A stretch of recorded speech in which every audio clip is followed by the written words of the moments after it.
Bonjour tout le monde, ici Patrick Leroux, expert en motivation et performance, conférencier professionnel. Depuis maintenant 21 ans, je vais vous partager dans cette vidéo 10 actions pour éviter de faire de votre prochain événement un échec. Alors, je ne sais pas dans quelle position vous êtes, je ne sais pas si vous êtes un exécutif, président, vice-président, directeur, ou peut-être que vous êtes simplement sur un comité qui doit prendre une décision par rapport au prochain conférencier que vous allez avoir dans votre organisation. On sait que la plupart des organisations font au moins une rencontre par année, une rencontre de vente ou une rencontre avec les employés. Et souvent, on aime amener un ou des conférenciers pour influer un peu de motivation, aider les gens à mieux performer au travail. En fait, c'est mon métier dans les 21 dernières années et j'ai beaucoup d'expérience, presque 1800 conférences professionnellement. Donc, je vais vous partager les meilleurs trucs que j'ai appris pour éviter justement, parce que j'en ai vu de toutes les sortes, j'en ai vu des événements extraordinaires et j'ai vu des événements où ça a été un flop total. Donc, je vous partage 10 idées. Prenez bien des notes. En fait, je vais vous en partager 3 parce qu'on n'a quand même pas beaucoup de temps ensemble, puis je ne veux pas abuser de votre temps. Et je vais vous donner un lien après ma petite intervention ici pour que vous ayez écouté une petite vidéo où je nomme les 10, mais je vais vous parler de 3 choses que vous pouvez faire immédiatement pour vous assurer que votre prochaine rencontre d'employés, votre prochain événement, votre prochain congrès soit un succès. La première chose que vous devez faire, en tout cas une des choses sur les 10 que vous devez faire, c'est d'identifier, d'avoir un thème par rapport à votre rencontre. Tout votre événement va s'articuler alentour de votre thème. Ça va être beaucoup plus facile pour vous de choisir votre slogan, le choix de l'emplacement, les costumes, la sélection musicale, les centres de table, avoir un spectacle le soir par exemple. Si vous avez un thème, et moi j'en ai vu un paquet de thèmes à travers les années, je vais vous nommer quelques thèmes que j'ai eus et qui ont bien fonctionné. James Bond par exemple, ça a déjà été le thème d'un congrès auquel j'ai participé. Un thème hawaïen, un thème sur le thème de la F1 évidemment, ça avait lieu pendant le Grand Prix à Montréal au mois de juin ou juste avant. Donc tous les participants, les congressistes, on est allés faire du go-kart, c'est vraiment intéressant. La croisière s'amuse, c'est un autre thème. Peace and Love, l'époque disco, c'est toujours un winner. Les gens se mettent des grosses perruques là. Alors toute la thématique du thème va refléter sur l'événement au complet. Ça dure 1, 2, 3 ou 4 journées. Le rock and roll, c'est un super bon thème également. Les années 20, l'Halloween, tout le monde se déguise, même si c'est pas l'Halloween, le thème pourrait être l'Halloween. Le casino, les super-héros, Hollywood est toujours un super bon thème également. Donc la première chose pour vous éviter que votre événement soit un échec, c'est d'avoir un bon thème. Il y a beaucoup d'événements. Des fois, je demande aux organisateurs, avez-vous un thème pour votre événement? Et la plupart d'entre eux, malheureusement, n'ont pas de thème. Je vous partage une deuxième idée qui va faire en sorte que votre événement va avoir du succès. Ça, je la connais bien, évidemment, parce que c'est mon métier. Alors, c'est important de bien choisir le conférencier ou les conférenciers que vous allez voir durant votre événement.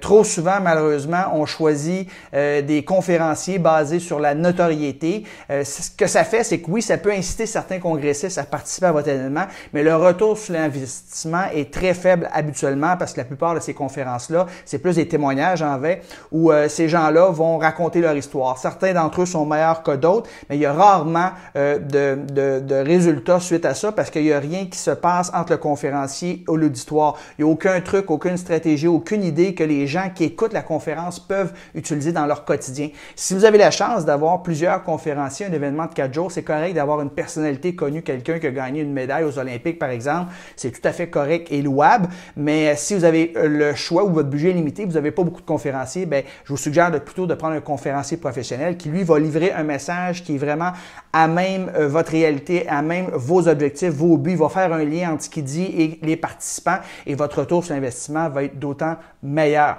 Alors, toujours opter pour un conférencier qui va vous apporter de la valeur plutôt que simplement une personne qui est connue parce que dans bien des cas, le retour sur l'investissement, malheureusement, n'est pas là. Donc ça, c'était la deuxième idée pour vous assurer que votre congrès ne soit pas un échec. Choisissez bien vos conférenciers et très important aussi peut-être d'aller voir des vidéos, allez voir les vidéos du conférencier. Si c'est un conférencier professionnel, il y a sûrement un site internet avec des vidéos, il y a une chaîne YouTube. Donc, allez le voir en action parce que c'est très risqué. Vous mettez votre tête sur le bio, vous choisissez un conférencier. S'il y a un flop, s'il n'est pas bon, c'est de votre faute. Au contraire, s'il est vraiment bon, les gens vont venir vous voir puis vont vous serrer la main, ils vont dire quel bon choix de conférencier.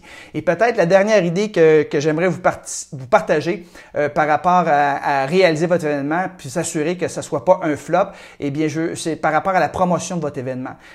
La clé du succès pour promouvoir un événement, c'est d'y aller à plusieurs occasions plutôt qu'une fois. Il y a des gens qui ont un gros événement, j'ai déjà vu ça dans le passé, on fait un envoi postal par exemple ou un envoi par courriel puis on pense que les gens vont venir. Il est préférable beaucoup d'envoyer plusieurs petits envois, plusieurs petits rappels, et si c'est en lien avec votre thème, c'est encore mieux, plutôt que d'envoyer une ou deux fois une invitation à des participants. Puis utiliser également plusieurs, je dirais, stratégies. Alors, ça peut être le courriel, ça peut être un appel téléphonique sur une boîte vocale, le bon vieux fax si vos clients ou si les gens qui vont assister au congrès ont encore des fax.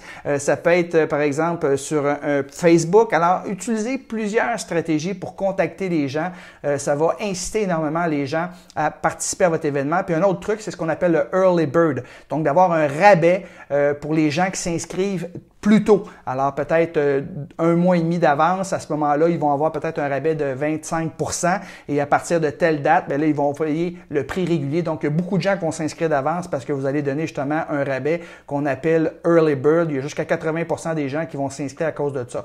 Et dites-vous qu'il y a beaucoup de gens qui vont annuler aussi à la dernière minute. Donc, ça vous prend également un rappel dans les 60 derniers 12 heures parce qu'il y a beaucoup de gens qui vont, puis moi, je fais ça souvent, je me décide à la dernière minute, tout dépendamment de mon horaire, si je peux assister à un événement ou non. Fait que ça ne me dérange pas de payer le plein prix, mais effectivement, si vous ne communiquez pas justement à la dernière minute aux gens pour les inviter à votre événement, bien, vous risquez de perdre 20 % de vente, 20 %.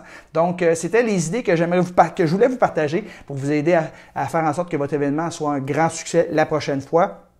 Donc, en résumé, ce que je vous ai dit, choisissez une thématique, assurez-vous de prendre des bons conférenciers et faites la promotion de vos événements de la bonne façon, soit longtemps d'avance, mais surtout à plusieurs intervalles. Contactez les gens à plusieurs fois. Et si vous mettez en application avec ces idées-là, bien, c'est certain, vous allez avoir plus de succès, mais ce n'était que 3 idées sur 10.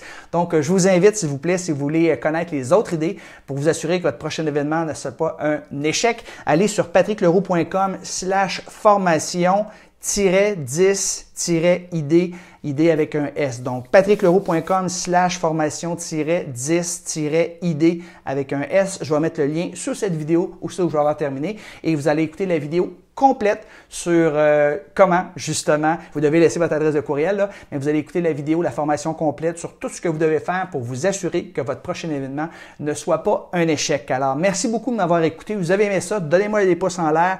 J'adore ça quand les gens me donnent des pouces en l'air ou des cœurs. Écrivez vos commentaires sur cette vidéo-là. Posez-moi vos questions. Ça va me faire plaisir d'y répondre. Et si vous avez l'amabilité également de partager cette vidéo-là aux gens que vous connaissez, les gens qui vous suivent sur Facebook, c'est très apprécié. Alors, merci beaucoup. Sur ça, je vous souhaite un bon succès. Cliquez sur le lien pour écouter la formation au complet. Bye bye tout le monde!